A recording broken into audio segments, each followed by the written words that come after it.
Okay.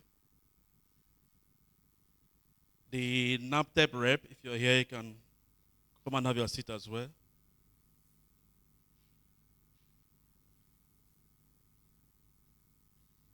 I think Engineer Patrick Isicheli, it's online. So,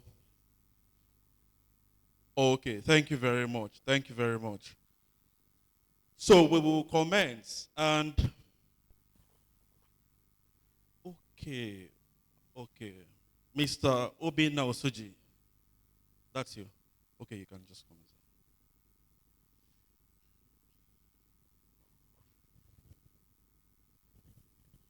Okay. You're welcome.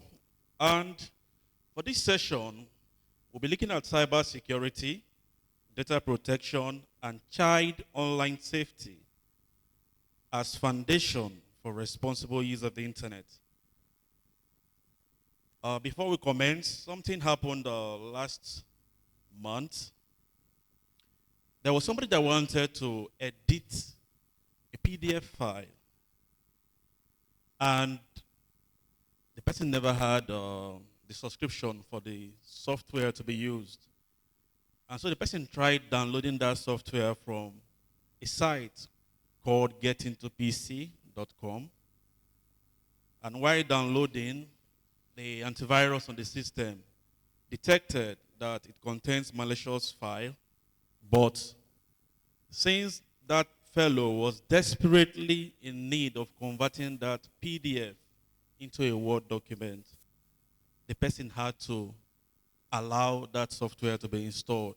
So he was able to do that conversion. So even from the previous session we had, he discovered that affordability is a very important factor that one needs to consider as well. But for our session, we would like to get some foundation before we go into a critical aspect of this session. And Mr. Patrick, sorry, Engineer Patrick, are you with us?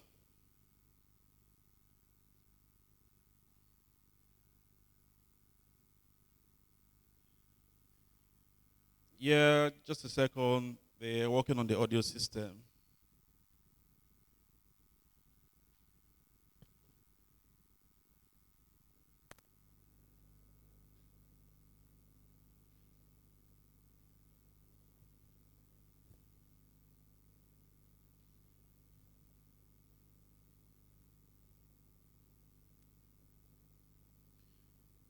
Okay, why the sound is being checked? Mr. Obinna Osuji, yeah, I would like you to throw a light on cybersecurity as foundation for responsible use of the internet. We're talking about responsible use of the internet. So how is cybersecurity a foundation for responsible use of the internet? Okay, thank you for clarity.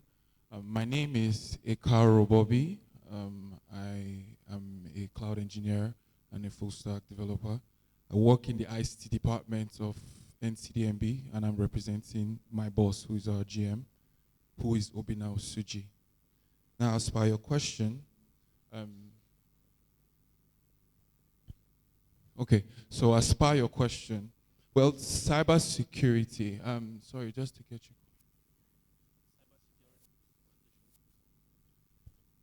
Okay, so I will use the home analogy that was actually mentioned earlier. So basically, when we have our homes and we lock our doors, we lock our gates, and then we control access into our house. So basically, if the person is not family, we would not easily just let the person in. We would ask questions to confirm who you are, who you're here to see, and what your purpose is. And basically, that's what cybersecurity is. When we define what responsible use of the internet is basically what our culture defines it as. When you're using the internet, you're using it for good purpose is either for exchange of goods, either for financial transactions, or either connecting with people.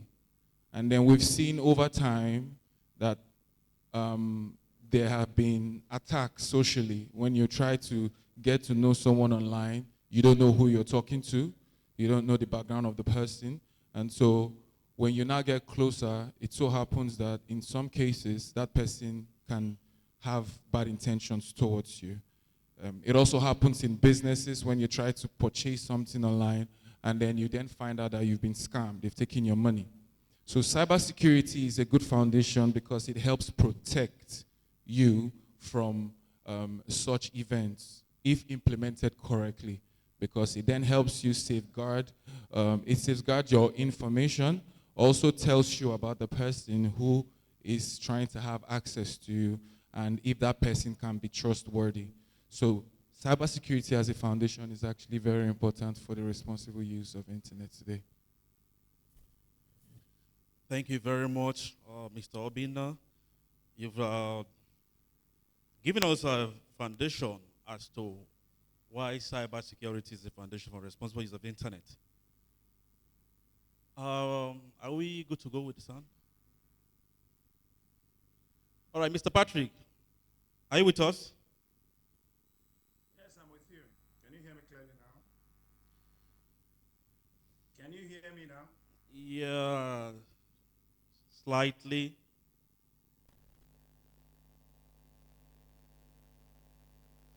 Okay, we are still having some bit of challenge with the sound.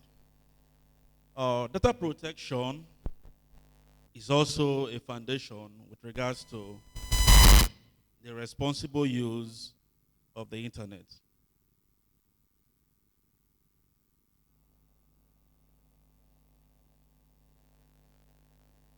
We discovered that most of our data currently are centralized somewhere. I think they use the common phrase, or let me say a phrase, cloud computing. So you have your information at a centralized location, which you don't even know. One man would say that cloud computing, we are all mentioning, is just somebody's computer somewhere that we are logged into. So, but when it comes to data protection, it's also very important. Child online safety is also another very important aspect of responsible use of the internet. And we've, I think yesterday they had the youth forum as well that deliberated on most of this. So, Mr. Obinna,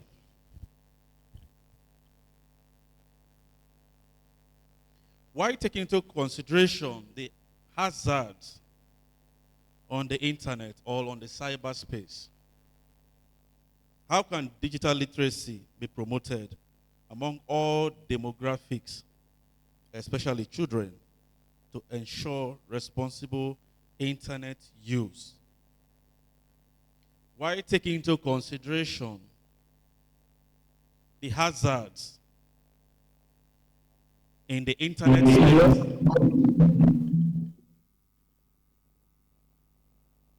Okay.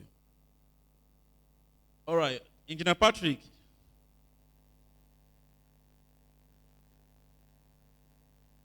Can you hear me now? Yes, loud and clear. Loud and clear. Okay, that's fine. Okay, you're welcome. So, Mr. Obinna, once again, why taking into consideration the hazards on our internet space or our cyberspace? How can digital literacy be promoted among all demographics, especially children, to ensure responsible internet use and protect against cyber threats? Okay, thank you. Well, thank you for this watch. Can you hear me now? Oh.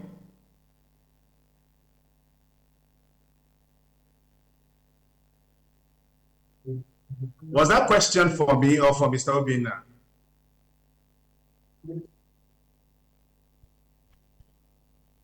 Sorry? I was asking whether that question was for me or for Mr. Obina. No, it's for Mr. Obina. Thank you. Okay. So to promote digital literacy is basically awareness. We have to identify how people across all demographics receive information, and then target our, how will I put it now, what word? We identify how they receive information across all demographics, and then channel that information using what we have identified. I don't know if I made sense. To channel those information using what we've identified. I will just use an example to explain. Okay, so we are in the corporate space, in the offices, and we want to improve your awareness when it comes to data protection, awareness when it also comes to how do you identify when you're being attacked or when you've been sent a phishing mail. So in a corporate organization, we understand that that's a corporate organization, and then we've identified the best way to communicate with all staff is via emails. And so the ICT department then understands what phishing mails look like. And they also identify what a ransomware looks like before it actually happens. And then they send mails around and also, give all staff exercises on how to react when they see such emails. And that also increases staff awareness to it. So when a staff sees an email and that was described in the lecture that was given, they then know to identify that that is not a safe email, and they report to the right authority. Thank you very much. You've highlighted that there is need to create awareness, especially in the corporate world. Mr. Patrick, why taking this? Yes. Yeah, why taking this knowledge to persons in all demographics, children especially? How do we then control? How do we control their access to certain resource or information that will be hazardous to them? I didn't get you clearly. Can you take it again? I said, Mr. Obin has highlighted that it's good to create awareness, especially in children and people in all demographics. Now, the question is, how do we control their access to information or resources that are hazardous to them while trying to improve digital literacy? Yeah, thank you for this opportunity. To ensure child online safety through collaboration, the following steps need to be taken into consideration. One, I would say implement age verification system. This requires platforms to have age-appropriate content for certain individuals. Two, we'll develop an educational program that is creating a curriculum on online safety for schools and parents. We could establish a national hotline that provides resources for reporting online abuse or exploration of children. We can as well encourage parental controls. We need to promote the use of filtering and monitoring software in order to mitigate against cyberbullying and child abuse. Collaboration with tech companies, work and social media platforms to implement child safety features. Am I being heard? Yeah. Okay, we can as well enact stricter penalties by increasing punishment for online crimes against children. And finally, we could create a multi-stakeholder task force by bringing together governments, NGO, educators, tech companies to address child online safety. When we implement all of these, I think it will be safer for children to surf the net safely and efficiently. Thank you very much. Thank you very much, Engineer Patrick. You've actually given some points with regards to having a body that would monitor and report cases of child abuse on the internet space, and also a multi-stakeholder task force that will also check internet usage with regards to children. All right. You also made mention of age verification platforms that will also check to ensure that the persons accessing those contents are of the required age. One of our panelists, the NAPTEP representative, Oyegun. Good afternoon. Good afternoon. Good afternoon. Thank you very much. Yeah. Thank you. So with regards to having an age verification platform that will check the activities of persons online, how can this improve data protection and prevent breaches? Are you with us? Yes, I am. Thank you very much. Okay. Mr. Patrick, the last speaker, spoke about age verification platforms. And yes, I agree with him, because age verification platforms will actually help in securing our children from online predators. But for age verification platforms to be effective, we need to have parental involvement, because a lot of times children below the age of 18 these days have access to their parents' digital devices. And in a situation whereby these children are not guided by their parents, they tend to enter into sites that uh, that are prone, that they can be prone to cyber bullies, that they can be prone to predators, they can be prone to stalkers. So for age verification platforms to be effective, I mean, there's only so much the government can do.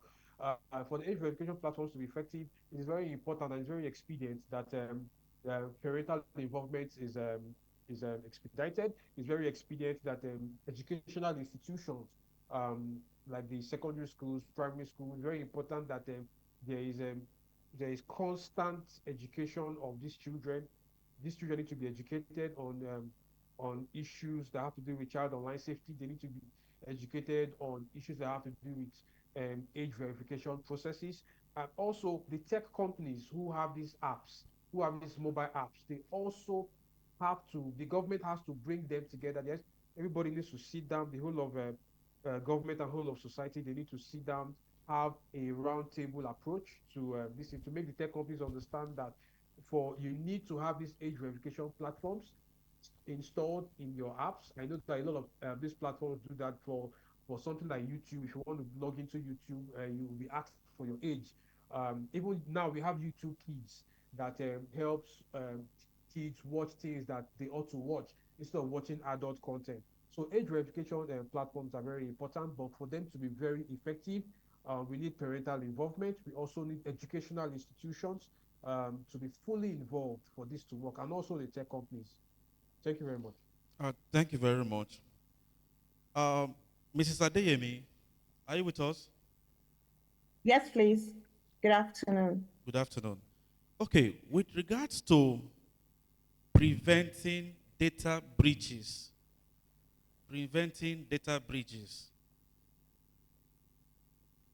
what does age verification do in order to prevent data breaches? Thank you very much. I assume you said, what does age verification do, right? Yeah, how does it help to prevent data breaches? All right. So when it comes to data breach, thank you very much for this question. When it comes to data breach, there's actually nothing you can do when you're referring to age verification. But then again, before I explain further, I'd like to say that I'm taking from what the last speaker said. I like to say that it's very important for us to, as much as we have this policy, we should also enforce this policy. So I know somewhere in the West they have what is called COBRA, the Child Online Privacy Policy Protection, and they also have Child Internet Privacy Policy Protection, right? So it's good to have all these acts and it's good to implement all this act, but what's the enforcement? So when you talk about um age policy, I mean, sorry, age what's the word again that you said? Age Verification. Age verification, it can be a bit difficult. And this is when I'll say that all of this goes back to all the stakeholders that are involved. Now, the major stakeholder in a child's development is the parents. How do you ensure that the exposure you give to your child is actually within the knowledge or the age gap of that child? For instance, you don't give your device to your child, just like the former speaker said. You have to ensure that the device you're giving to the child is protected. Areas that the child shouldn't have access to should also be protected, either by password or by face representation and face presentation, or whatever you want to use to protect it. So it's very important also that if you're signing up a child, you have to ensure that that child is being signed on with a second layer of security, which is a parent. So either of the parents have to have a second layer of security, and that goes to the school as well. But these days we realize that, because we want to get the child busy or because we want to do something else, we tend to give the devices that are exposed to adults to the children. So you actually can't do this except you engage parents and of course the school, because that's where the development of the child comes from. And whatever you put in a child from the age of 0 to 5 is what the child would actually build on. And those are the formative age, and that's one of the most dangerous stage of a child's life. So for me, I think the audience basically is on the parents and also the tutor. Thank you. Thank you very much, Mr. Adeyemi. Exposing children to probably resources that are above their age has to be checked. Because if that is done, they might not know when they actually expose or breach or leak certain information that are not supposed to be sent out. Especially, you might see a child, and before you know, the next thing is gallery in our phones. The next thing you see, gallery being uploaded on Facebook, or probably the child goes on Facebook Live, even without the parents knowing. There was one case that happened where we saw a colleague in the office who was already live on Facebook, but the person never knew. So if not that we were available online to quickly call the person, please shut down this, that would have been a serious hit on the person. So as parents, we have to be careful with what we expose our children to. Thank you very much, Mrs. Adeyemi. All right. So based on what we've said so far with regards to cybersecurity, data protection, and child online safety as foundation for responsible use of the internet. Before we quickly round up, Engineer Patrick, are you with us? Yes, I'm still with you. Okay.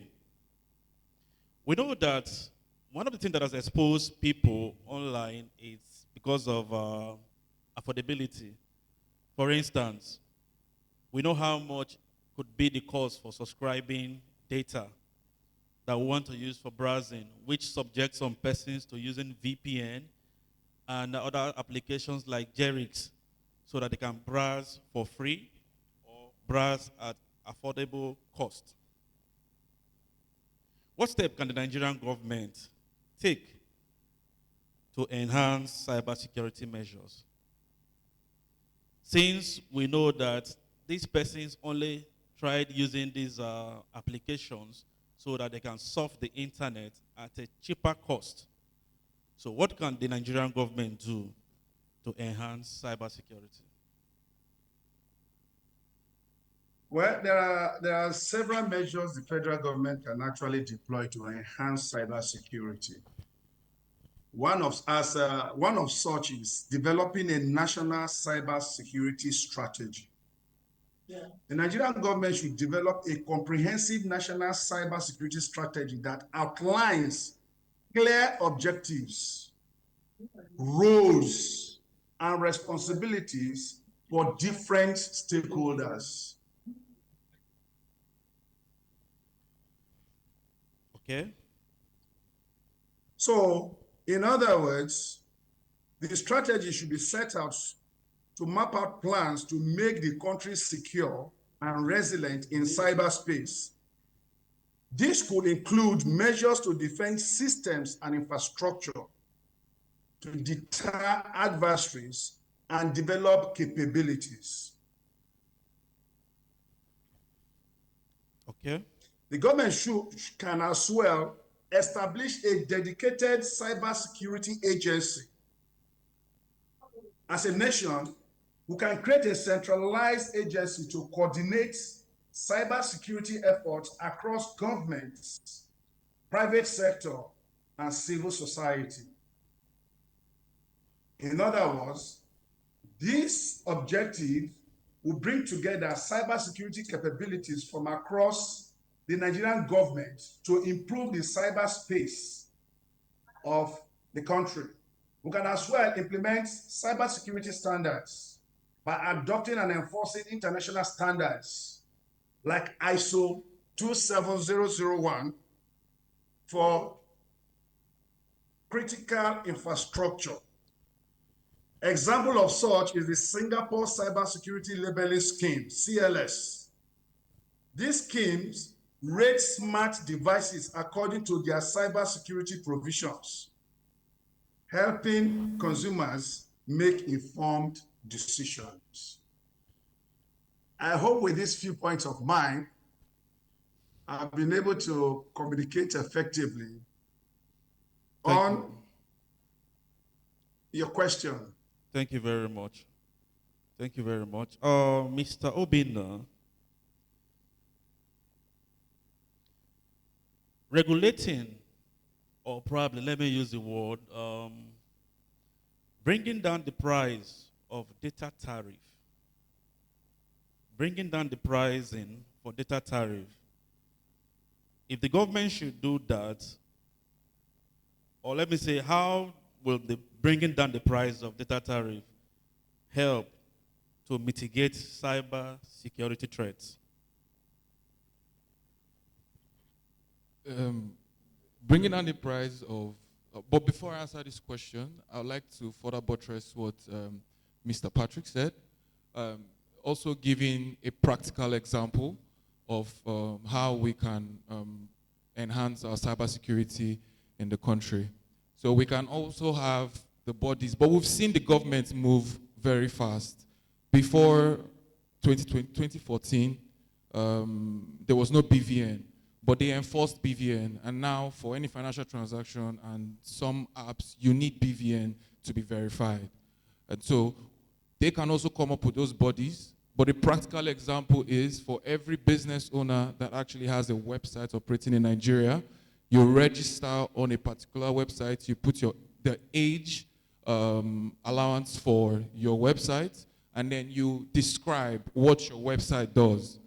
And then when people visit those sites, they can, once the body verifies that your website is okay, when you visit those websites, you make an informed decision because you can see maybe supported by the body's name on the website. And then when you go as a consumer, when you check the websites, you see that, okay, fine, this is powered by a body in Nigeria, and you feel safe to make your transactions there. That is just a practical example. Now, to answer the question, reducing data tariffs would not enhance cybersecurity. Actually, it wouldn't. Because data is what gives us access to the internet. And even if you reduce it, as a matter of fact, you're increasing the number of people that would have access to the internet. That doesn't increase cybersecurity. Oh, thank you very much, Mr. Obinna. Mrs. Adeyemi, Yes, please. yeah, what's your contribution with regards to the question, reducing data tariff, the effect on cybersecurity? Thank you very much. On the contrary, I think reducing data will actually help to have more patronage on the internet. However, what can reduce the cybersecurity threats is more of awareness. People need to understand. Government, all various stakeholders need to ensure that there's constant awareness. Because, I mean, like someone said earlier, there's no, there's nothing, if you are ignorant of something, doesn't mean you are, against, above the law. I don't know if that's the way it's said. But the moment there's awareness, just like the BVN, and everybody knows that you can't do anything financial without BVN. I think the cybersecurity framework that we currently have in the country should actually be reviewed such that there'll be monthly, quarterly awareness, jingles on radio, on TV, everywhere. But honestly, I think it's very important to reduce the cost of data. It's going to help a lot. AI has come to stay, and AI has come to disrupt all industry. So there's no point saying let's leave data expensive. We have to ensure that even to the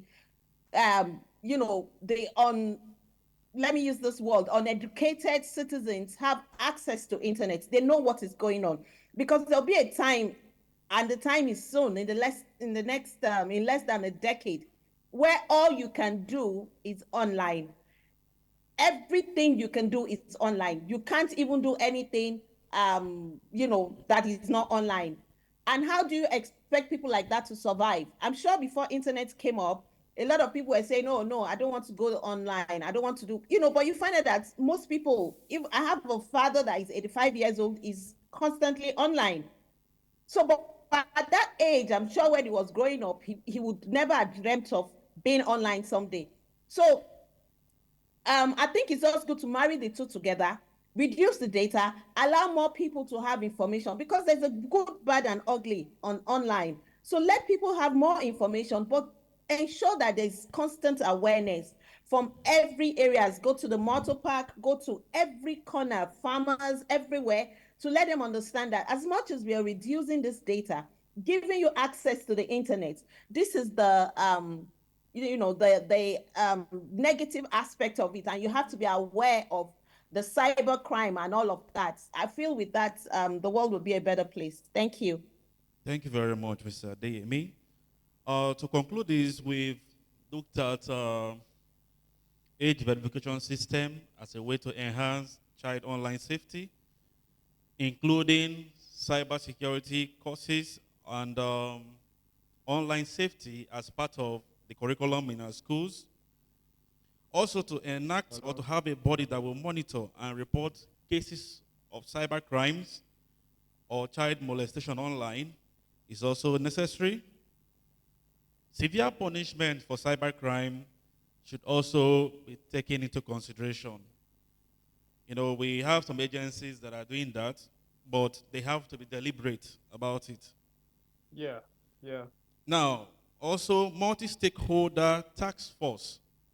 Just like we have a task force on ground, we should have cyber task force as well, that we checkmate activities of people online. Also, developing national cybersecurity strategy is one thing the government must do also to improve this. Also, having a dedicated cyber security agencies. It's one thing the government must deliberately, not just bringing up policy when you get to the National Assembly, the eyes have it and they move on. The other thing is to implement it. Like Mr. Adeyemi has said also, reducing or bringing down the cost or price for data subscription will also help to reduce cybersecurity threat, because like the example I gave, if you have the money to subscribe, why would you go about looking for cheap and alternative way to surf the internet? So if these prices are reduced, one will be able to surf the net or probably safeguard themselves from cyber security threat. So that will be all for now. Thank you. As we move to the other session where we do a wrap-up of everything. Hello, sorry. Hello, good afternoon. This yes, is good Oyegun afternoon. from NAPTIP. Yeah, I can hear you. Yeah, I just want to add my voice quickly to what the last two speakers said regarding data and all that. You know, in NAPTIP, we have a cybercrime unit, a cybercrime response team. But speaking about the issue of data that you talked about, I'll just buttress on two key points, which I think has been talked about, but let me just buttress on it. First is policy and enforcement. Okay, we all know that policy and enforcement are the main driving factors in every sector. Okay, so it's not just enough to have a policy. Nigeria is a country that has so many policies, but the challenge we have in Nigeria is enforcing these policies. Okay, so it's not enough for us to have policy or legal frameworks on cyber crimes, but we also need to be able to enforce these things. And NAPTIP as an agency is doing its best. I mean, last year the cybercrime response team was constituted, and we fight issues of sextortion, online blackmail that has to do with human trafficking and violence against persons. And then also, speaking about policies and enforcement, in Nigeria, we have the Cyber Crimes Act of 2015, and the act provides an effective, unified, comprehensive legal, regulatory, and institutional framework for the prohibition, prevention, detection, and prosecution, and finally punishment of cyber crimes in Nigeria. Okay, the act, NAPTIP uses the act. Other security agencies like ONSA, the EFCC, the NFI, they all use this act. Now, but speaking about the act, it now brings me to the second point, which the last speaker said, which Mrs. Adeyemi said, which is awareness creation or public awareness. I mean, we need to, both the federal government agencies and the private sector need to come together to create awareness on digital citizenship, because it is one of the key factors in curbing cyber crimes in Nigeria. It is one thing to reduce data tariff, but just like Mr. Obina said earlier on, when you reduce data tariff, you are giving people the opportunity to have access to the internet and also to commit crime. That's for the bad actors. And for speaking about awareness creation on digital citizenship, we know that digital citizenship basically talks about the ability to use digital technologies like the internet in a responsible, safe, and ethical way. And like they always say, ignorance is not an excuse, okay, when in the face of the law. But for people not to fall prey to their own ignorance, it is very, very important. It is very, very key that public awareness is carried out. And like I said earlier on, it has to be a whole of government and whole of society approach, because NAPTIP being a federal government agency cannot do it alone. We need the whole of government, we need the whole of society, we need civil society organizations, we need the private sector, we need traditional institutions, religious institutions. So it's a whole of government and whole of society approach if we are to curb cyber crimes. Thank you, Mr. Osamuyimwen. Yeah, you've done well. Thank you, Mr. Obina. Thank you, Mrs. Adeyemi. And thank you, Engineer Patrick. It was a nice time talking with you. And thank you for your contribution towards this topic. Remain blessed. So we'll move over. Thank you. Thank you very much. Thank you.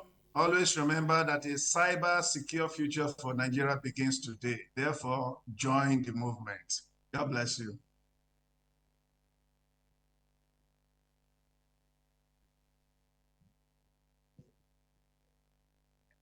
I was thinking there would be room for questions because some of us disagree with the facts on us and the fact that you say data tariffs, the price of data tariff, the increase in the price of data tariffs would